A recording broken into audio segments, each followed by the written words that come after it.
Well, hello there, and welcome to Collab Lab. For your viewing pleasure, we have made 3 interviews with some of the big names in science YouTube. We've asked them what they think makes a good video, how they got started, and what advice they have for those of us who are getting started ourselves. In this video, we talked to Inés Dawson from Draw Curiosity about that little Eureka moment, about creativity in science, and of course, about squirting bumblebees. Enjoy! This is the glorious Inés Dawson. We've just been filming in the YouTube space. That's why there's all this stuff everywhere. Inés is one of the next big things. You are, in fact, a YouTube next upper, is that right? Don't know if that means I'm a big thing, but it is exciting. I feel like it definitely does. I can feel like there's a sort of radiation of, I assume that's the radiation of greatness. It could be like actual radioactivity. I don't know. I think it's the stage lights. It could be the lights. It could be the lights. It's the YouTube space. There are so many lights. Inés, what is your YouTube handle?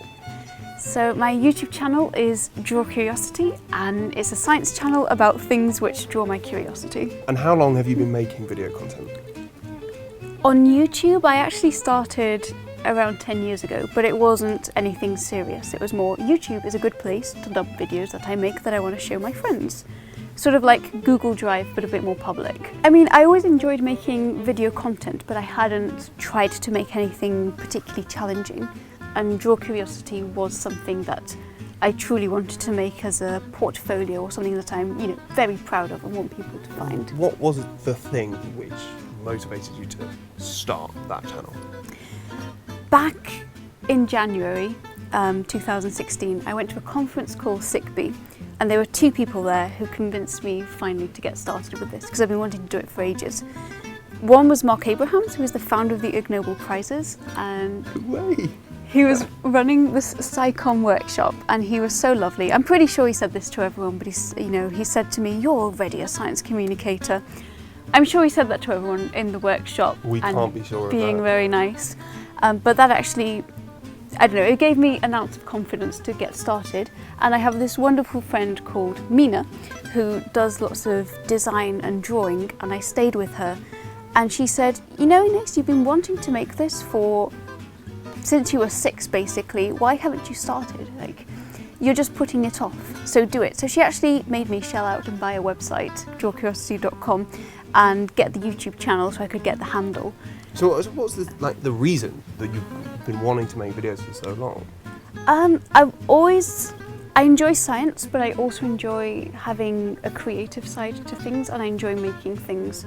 And although, I can't believe I'm saying academia is fun, but I think there's an element of creativity that's missing, especially when you're doing experiments over and over and over, which I thought I could find in, say, documentaries or communicating science. So that's why I wanted to do it. I just want to pull you up on that. It's a bit of a bugbear of mine. So I really dislike it when people say that science isn't particularly creative. I think it's extremely creative. And I think that repetitive thing you're talking about, you do it in any creative industry. That's how you get good at creating stuff. So I kind of disagree with you on that one, but I do kind of agree with you there. I feel perhaps at the stage that I'm at, a DPhil student, it's slightly more dictated what I get to do. So in that respect, maybe it's a little bit less creative. You're a PhD student, and I know from personal experience that it can be very difficult, especially when you're talking about your own subject, but when you're trying to talk about science and you are aware of how complicated the picture is, and often very beautiful because of its complexity, but you need to distill it down for everybody, really. Now, how do you do that? Generally what happens is I hear something and I think, that's a great story. And I guess eventually you just strip the story down to what is the core message. I tend to like things that are a little bit complicated, so I end up trying to pull more bits down so I don't, bore the people watching it. But I think people actually do take great pleasure in that little Eureka moment when you get something that's complex but beautiful and elegant. And I think science actually has quite a lot of stories that are like that, so I enjoy finding them.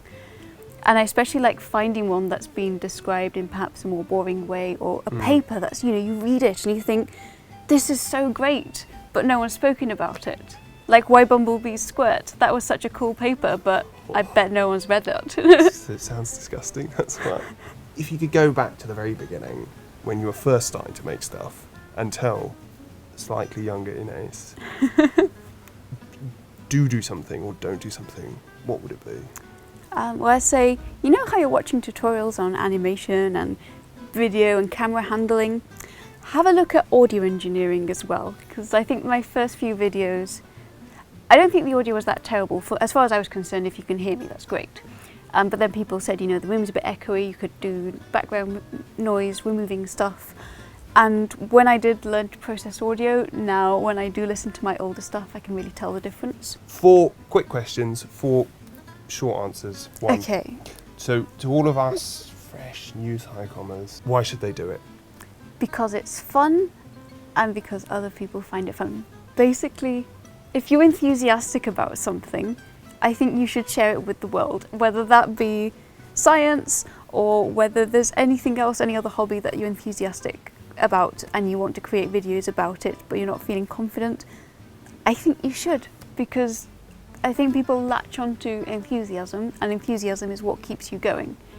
And honestly, there is nothing better than watching and listening to someone who is passionate about something and learning about something new that you didn't think you could be passionate about through that other person's passion. I think I understood that, and I think I agree with it. What's one thing to definitely do? I would say definitely reach out to other people. Don't be an isolated creator. Collaborations are great. And I definitely appreciate being able to meet all of the lovely people I have, and I'm really glad that I've reached out to so many people, because most people, turns out, they're really lovely and they want to work with you and they want to make things, and I think that in itself is a rewarding experience. I think it's important, obviously, to have a mission of value for people watching, but it's also got to be valuable for you. It's got to be good for you too, and in that respect I think it is. And one thing to definitely avoid? Avoid not doing things. Do things. If you want to create something, go ahead and do it, because the only way you can get better is by making more of it. So I guess getting over perfectionism would be another way of putting it.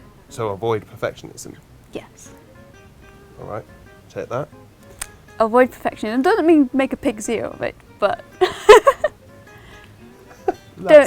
there's a law of diminishing returns. At some point you've got to just say, right, wrap it up, post it. Chances are people aren't even going to notice because they don't know what you were after. That's, yeah, true. And finally, one video that you just have to watch. One video that you have to watch. A Cappella Science, Entropic time. Mind-blowing. Your jaw will hit the ground and you'll have to pick it up with a pulley. Ines, this is such a pleasure. I don't know what we do. I think I've shaken hands with some people. I don't know if we hug or maybe we just edit ourselves out. Like it's a poof. We can shake hands. I can't turn this off. It's so high tech. YouTube space. She is so charming. If you like that, there's a link to Ines' channel here on screen, as well as to another interview that we did with the mighty Simon Clark from SimonOxfPhys. And if you just stumbled upon this video and you don't really know what's going on, but you're kind of into it, then click subscribe and watch some more. I've been Ali for Collab Lab. Thanks so much for watching. Bye.